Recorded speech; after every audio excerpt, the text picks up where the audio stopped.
So hi guys, আজকে আমরা চলে গেছিলাম একটু ঘুরতে। তো আমরা ফার্স্টে গেলাম একটা মেডিসিন শপে। তো ওখান থেকে একটু ব্যান্ডেড কিনলাম। বাইরে এসে দেখি একটু হাওয়া হচ্ছিলো। তারপর আমরা বাস আসলো, বাসে করে চলে গেলাম।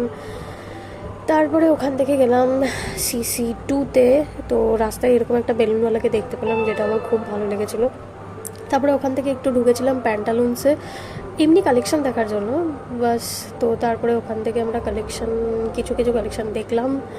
তারপরে ওখান থেকে আমরা চলে গেছিলাম মলে, ঢুকে গেলাম। তারপরে আমরা চারিদিকে ঘুরে ঘুরে দেখছিলাম আর কি, কোথায় কী আছে না আছে।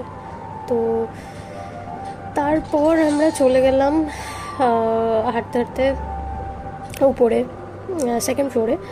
তো তারপরে ওখানে গিয়ে আমরা চারিদিকে এমনি জাস্ট ঘোরাঘুরি করছিলাম যে কী আছে না আছে, জাস্ট এটুকুই।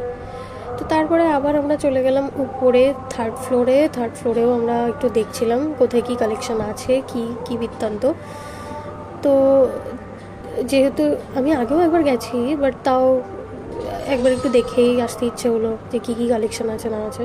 তো তারপরে আমরা ঢুকলাম একটা শপে। তো শপে ঢুকে, অ্যাকচুয়ালি ওটা মিনিসোই ছিল খুব সম্ভবত। তো তারপরে ওখানে আমরা ভীষণ অনেক কিউট স্টাফ দেখছিলাম। আর আমি আরও ড্রয়িংয়ের, যেহেতু আমার একটু ড্রয়িংয়ের উপরে বেশি ঝোঁক, তো ওখানে গিয়ে অনেক স্টাফ দেখেছিলাম। আর এগুলো তো বারবি ডল, আমি তো ছোটোবেলা থেকে বারবি ডল নিয়ে খেলতে খুবই ভালোবাসি। তারপরে আবার সেই ড্রয়িংয়ের ওই কর্নারটাতে চলে গেলাম, আর ওখানে বিভিন্ন ধরনের আর সুন্দর সুন্দর স্টাফ ছিল। তো সেগুলোই আমি একটু দেখছিলাম ঘুরে ঘুরে।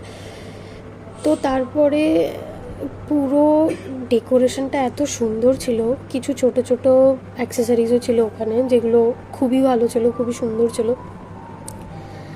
তো তারপরে আমরা চলে গেলাম, আমরা আস্তে আস্তে দেখলাম এখানে একটা কিউট এরকম সফট টেডিস আছে। তো ওটাতেই আমরা দেখে সঙ্গে সঙ্গে মিনিসোতে ঢুকলাম। তো মিনিসোতে ঢুকে আমরা ওই সাথে সাথে ওই কিউট স্টাফসগুলোতে দেখতে চলে গেছিলাম। তারপরে এখানে এসে আমরা খেলাম একটা পিৎজা, একটা পেপসি। তো তারপরে আমরা রাস্তায় চলে এলাম বাড়ি যাওয়ার জন্য। তারপরে উঠলাম বাসে। এখানে আমরা একটু দুষ্টুমি করছিলাম। তারপরে বাস থেকে নেমে আমরা চলে এলাম